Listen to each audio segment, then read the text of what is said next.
Hello and welcome to another episode of Angry Bird Lady. Today we are here to unpack the SASSA mess with a heavy heart and a sharp eye.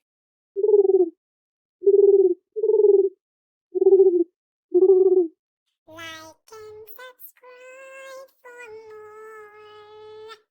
So unfortunately, folks, the gold card's done on March 20th of 2025. And our pensioners, disabled folks, and grant-dependent families are scrambling for the Postbank Black Card. The deadline's crushing, and the elderly and the infirm are caught in a system that's failing them hard. So here's the story, because this isn't funny, it's a plea for sanity. Let's start with Postbank's Nikki Mbengashi. She says over 1 million have black cards. Good start, very cute, but 1.9 million haven't, per MoneyWeb. Pensioners on the old age grant, 2,180 Rand a month, weight from dawn, frail and unsteady. False Bay Echoes reports 70-year-olds lining up outside Boxer stores, some collapsing from exhaustion, turned away while tech fails. Our disabled folks, same 2,180 Rand disability grant, face even worse. Black Sash says rural beneficiaries trek miles, wheelchairs bogged in the dirt, only to find empty promises. So our incompetent government thinks that this is easy for folks, but there are various catches. So here's the catch. Catch 1.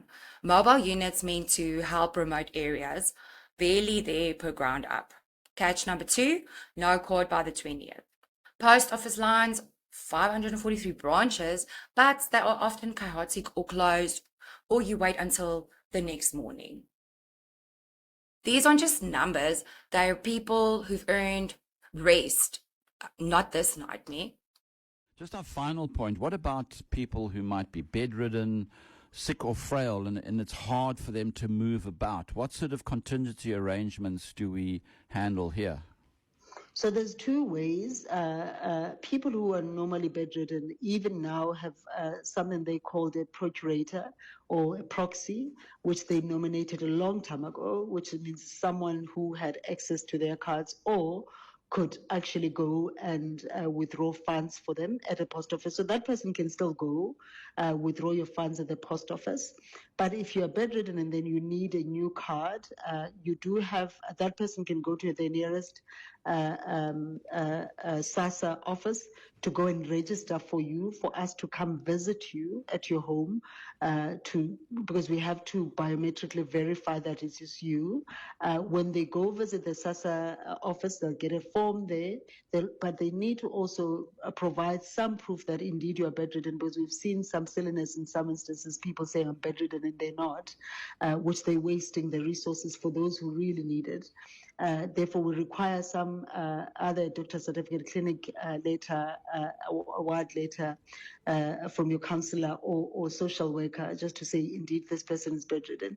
And then we will make an arrangement. You just register there, leave your name, leave the number where we can contact you and verify the documents you've left, and then we'll come and visit you. That person will have, then you hand over the powers to that person to go collect your card.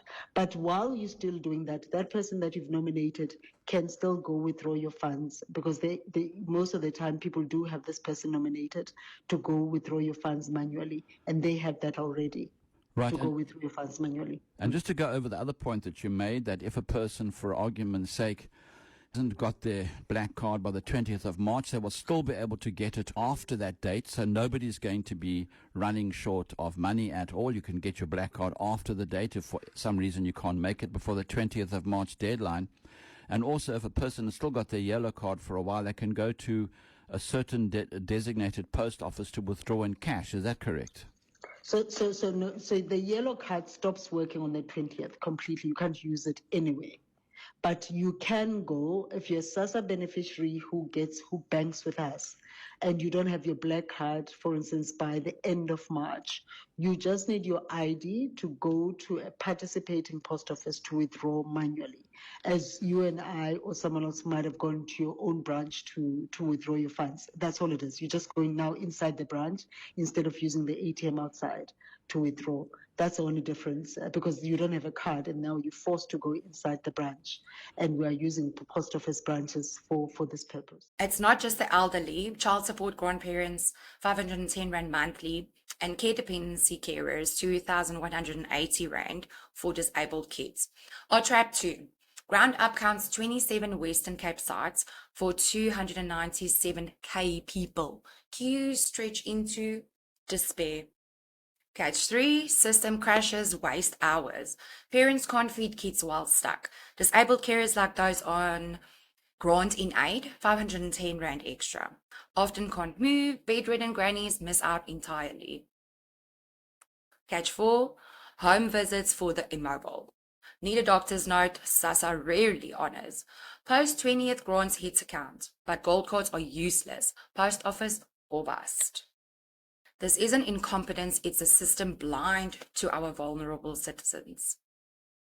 The sneaky little catches of the gold SASSA cards, mobile units ghosting, post office chaos, endless queues, and homebound abandoned. The elderly and disabled shouldn't be begging for their basics. SASSA's got to fix this. Best skit of this whole shit show, Mbengashi's Cold Thursday line, while a pensioner sighs. Haunting, not hilarious. And within less than 10 minutes, you should have your card.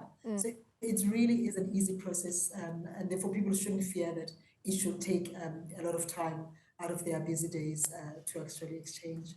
2,000 years later. So if you're in SASSA, please comment and tell me what you think about this epic failure that our government has presented to you once again. Also remember to subscribe to spread the message, like it for the granny still waiting, hit that bell, and let's demand better, fam. I'll catch you guys next time.